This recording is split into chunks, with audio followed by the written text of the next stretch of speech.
आरिक पिया मुर्शिद पिया, तारिक पिया मुर्शिद पिया।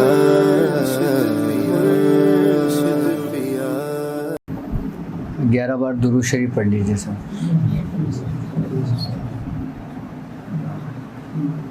या सैयदना करीम सर।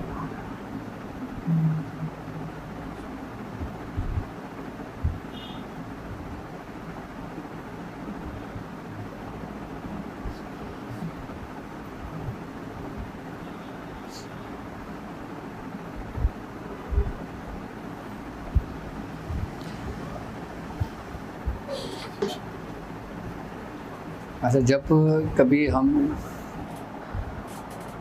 मियाँ हुजूर के नशिस्त में होते थे तो मियाँ हुजूर फरमाते थे कि जब तुम किसी नशिस्त में जाया करो या किसी से मुलाकात के लिए जाया करो या किसी की ज़ियारत के लिए जाया करो, किसी भी बुज़ुर्ग की, तो वहाँ दाखिल होते वक्त एक दफ़ा दुरूद शरीफ पढ़ दिया करो। तुम जितनी देर उनकी सोहबत में रहोगे ना, उसका असर तुम पर रहेगा।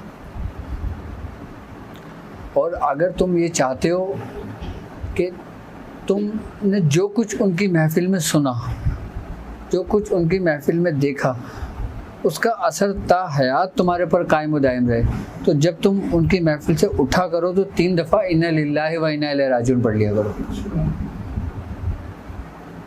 3 दफ़ा।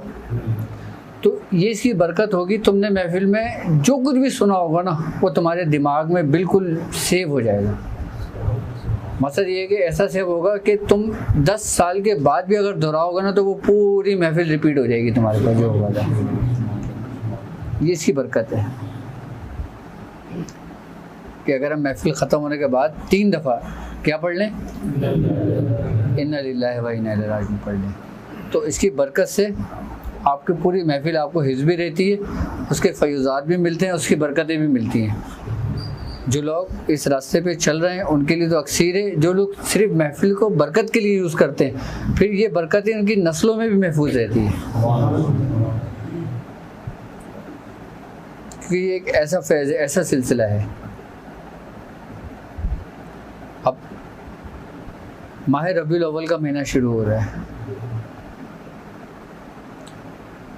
तो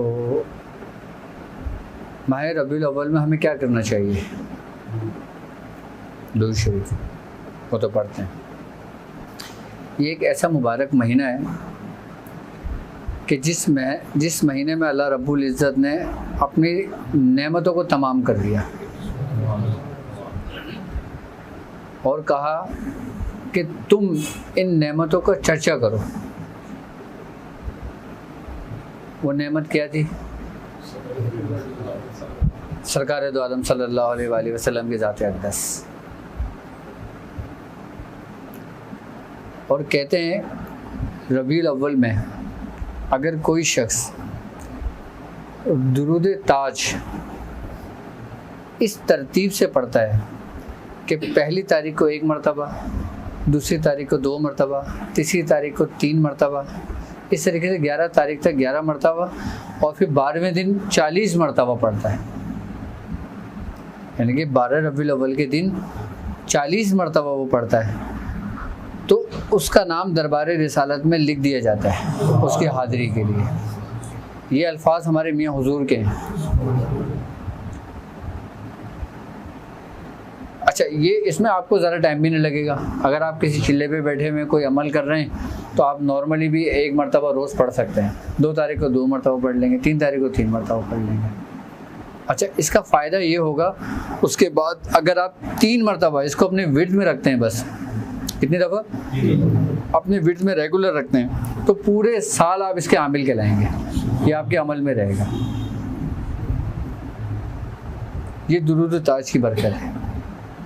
अगर किसी को दुरूद ताज याद नहीं है, दुरूद ताज हर एक को तो याद नहीं होता, तो या सैयदना करीम सल्लल्लाहु अलैहि वसल्लम,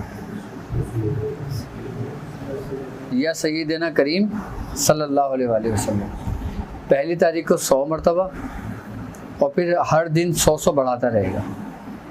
दूसरे दिन 200 मरतबा, तीसरे दिन 300 मरतबा, चौथे दिन 400 मरतबा, 11वें दिन और 12वें दिन 4000 मरतबा। 12वें दिन 4000 मरतबा पड़ेगा। तो ये भी अमल इसका पूरे साल जारी रहेगा। मदामत एक तस्बीह रोज़ 92 मरतबा रखो तो ज़्यादा बेहतर है, नहीं तो एक तस्बीह रोज़ाना रख लें, क्योंकि 92 के जो अदद बनते हैं वो मोहम्मद के अदद बनते हैं। और अगर 92 के इसकी मदामत रखेंगे तो हम हमेशा ये अमल में रहेगा। अच्छा, इसकी बरकतें, इसका फ़ायदा ये होगा, सबसे पहला कि तुम्हें रिस्क की तंगी नहीं होगी। हाँ, अगर कोई मोहताजगी है तो वो ख़त्म हो जाएगी, क्योंकि इंसान को दुनिया के अंदर सबसे ज़्यादा जो डर, खौफ, परेशान, मेहनत जिसके लिए करता है वो रिस्क है। सारी हमारी भाग दौड़, पूरी ज़िंदगी हमारी इसी पे लग जाती है। अच्छा, रिस्क खाली पैसा कमाना ही नहीं है, अल्लाह तबारक ताला की नेमतें भी रिस्क है, तुम्हारी औलादें भी रिस्क है, तुम्हारे दोस्त अहबाब भी तुम्हारे रिस्क है, किसी बुजुर्ग की सोहबत भी तुम्हारे बेहतर रिस्क है, और तुम्हारे शेख की हयात ही तुम्हारा रिस्क है।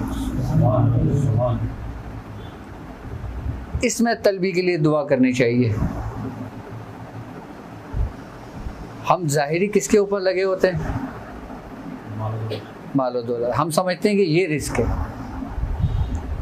इज्जत भी रिस्क है, शोहरत भी रिस्क है। अगर आपके अंदर आजिज़ी है तो इस रिस्क, ये बढ़ता है रिस्क पे, और ज़रा सी शोहरत मिलने से आपके अंदर गुरूर और तकब्बुर पैदा होता है तो ये रिस्क घटने लगता है।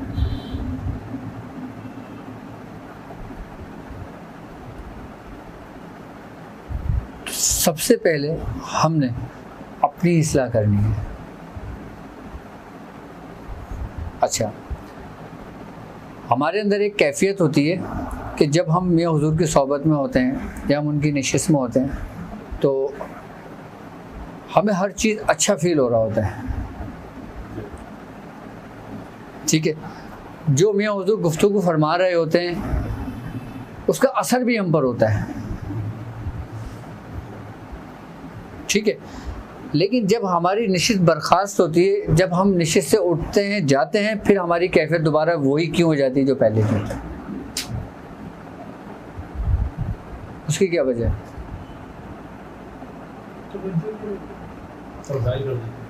तवज्जो से सुना तो हमने असर लिया ना।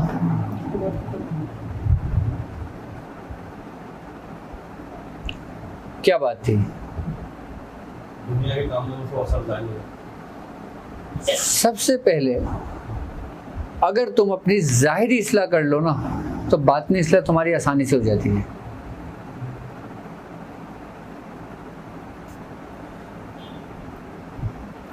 हम जब महफिल से निकलते हैं तो ज़्यादातर हम किस में मशगूल हो जाते हैं? दुनियावी मामलात में, या घरेलू मामलात में, या दोस्तों अहबाब के मामलात में, या फिर अपनी पढ़ाइयों के मामलात में।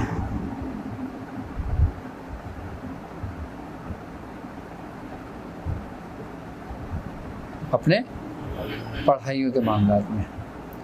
अगर तुम जिक्र में हो और तुमने महफिल बर्खास्त होने से पहले, जब महफिल बर्खास्त हुई, जब तुम महफिल से निकले और तुमने 3 दफ़ा इन्ना लिल्लाहि व इन्ना इलैहि राजिऊन पढ़ लिया तो उसका असर सारी ज़िंदगी ख़त्म नहीं होगा।